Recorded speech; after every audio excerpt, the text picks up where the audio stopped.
uma nova visão dentro da biomecânica do quadril. Quero apresentar para você, profissional, e para você da população em geral, um pouco de conhecimento dentro do quadril, tá? Muitas pessoas têm dor no quadril, têm limitação, têm queixas, têm uma série de situações que impede elas e acabam criando até um tabu sobre as lesões do quadril. E eu quero te apresentar aqui uma visão totalmente diferente, totalmente nova, que vai facilitar a sua dinâmica no atendimento, seja para tratamento, seja para manutenção, seja só por prevenção mesmo dentro do quadril, tá bom? Então, acompanhe o quadro Exercício Lesão de hoje, que eu vou falar bastante sobre a biomecânica e algumas relações do quadril.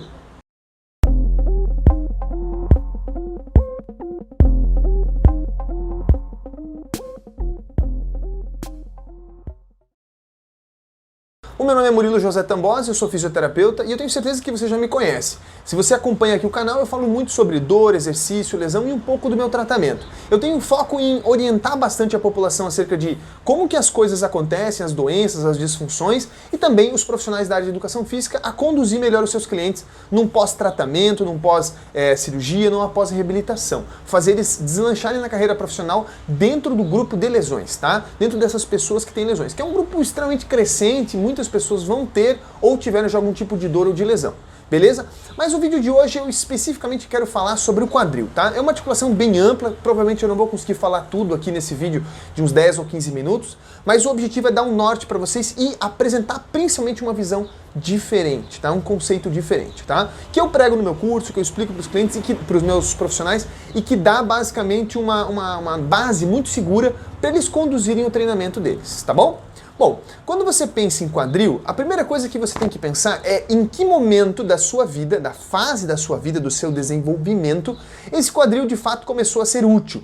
Né? Por que útil, Murilo? Bom, porque você voltando ao cerne da coisa, a forma mais profunda, e aqui eu não vou entrar muito na questão embriológica, porque embriologia é para uma outra visão, tá? Talvez uma visão um pouco mais de tratamento, tá? Patológica, enfim. Então não vou entrar muito fundo nesse conceito. Eu vou entrar na vida já ao primeiro ano de vida. Ali no primeiro ano de vida que a criança ela começa a maturar os seus movimentos, né? Então o quadril ele começa a ter uma utilidade mesmo, uma proposta de movimento de quadril, quando a criança começa a fazer a posição de 4 apoios, mais ou menos, tá? Até ali ele usa ele como uma alavanca para girar, para rolar, para se apoiar, para fortalecer a coluna, enfim, ele usa com outras propriedades. Mas a coxofemoral mesmo, ali a articulaçãozinha do quadril, o movimento do ilíaco e tudo, começa por volta ali do 7º, 8º mês, depende da criança, um pouco antes, um pouco depois, quando ele começa a promover o 4 apoios e engatinhar. Então você tem que pensar, profissional, na seguinte situação. Toda articulação, todo o osso do seu corpo, vamos botar assim, ele no começo da sua vida ele é uma coisa meio plana, meio redondinha e plana, sem muitas alterações ósseas, sem muitas referências ósseas, desculpe, sem muitas referências ósseas. É a tração muscular, a gravidade, o impacto, né, a carga mecânica que vai moldando, que vai fazendo os formatos que você tem nos ossos, como o cotovelo, como o punho, enfim, tudo isso daí.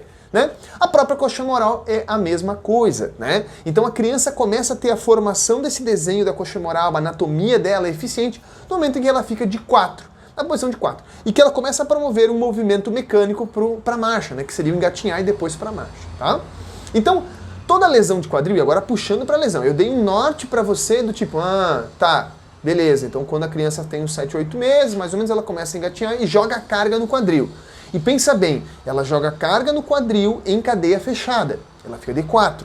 Cadeia fechada, para quem não entende, é quando o teu pé, o teu joelho, uma parte do teu corpo está em contato ao solo e a articulação está se movendo. Diferente do que eu estou fazendo, por exemplo, com o meu braço aqui, em que minha mão está livre, certo? Livre, e aí não tem nada em contato com ela, certo? Se tivesse algo em contato aqui, eu fizesse um movimento assim, nesse sentido, como por exemplo uma flexão no solo, seria uma cadeia fechada, para você tentar entender, né? Então o joelho da criança está em contato ao solo, fazendo um movimento no quadril, uma cadeia fechada, beleza? Já dá para pegar aí algumas coisinhas importantes para um treinamento, né, de alguém que teve uma lesão.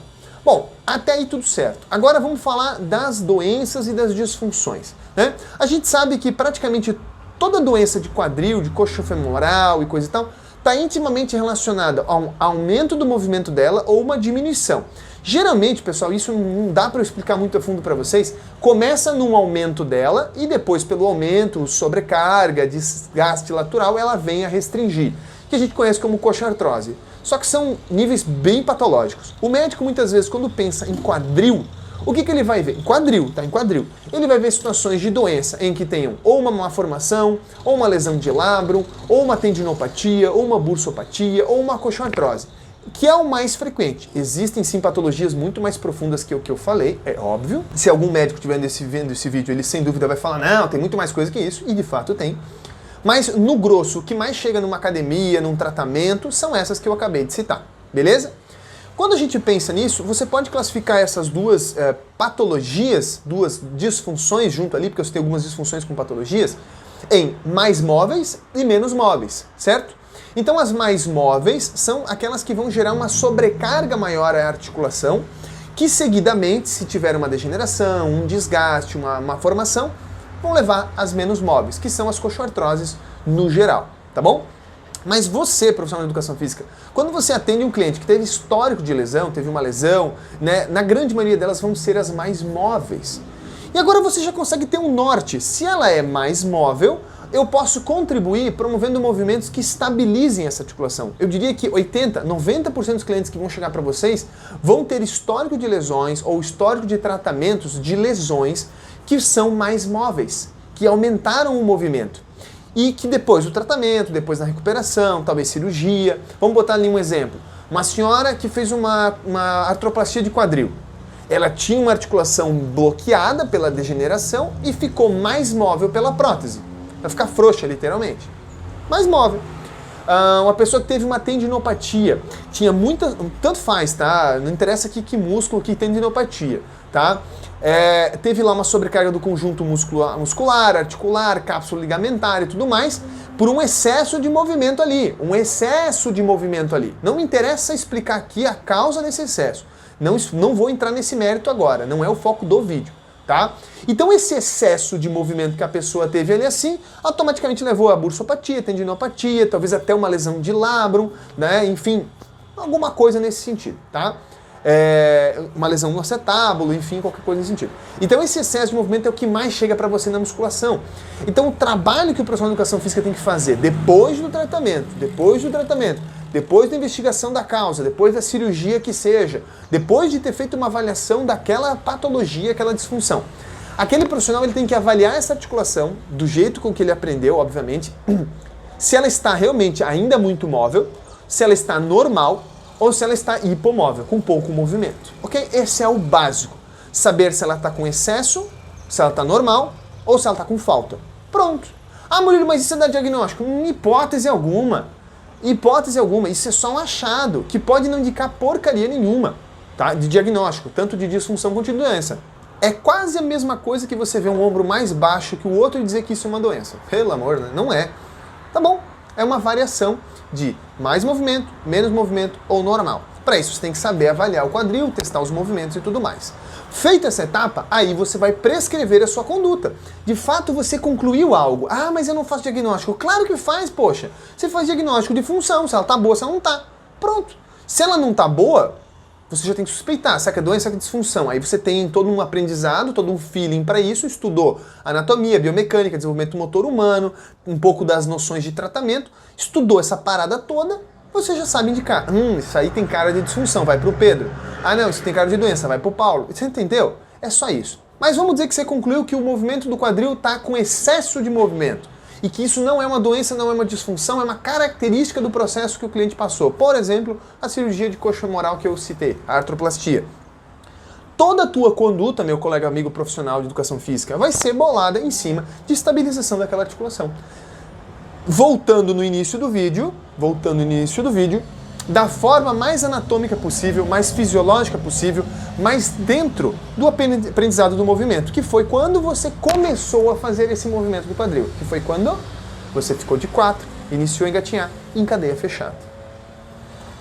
Eu praticamente, nessa frase aí de uns 20 segundos, eu entreguei toda a conduta que você tem que fazer como profissional de educação física numa artroplastia de quadril.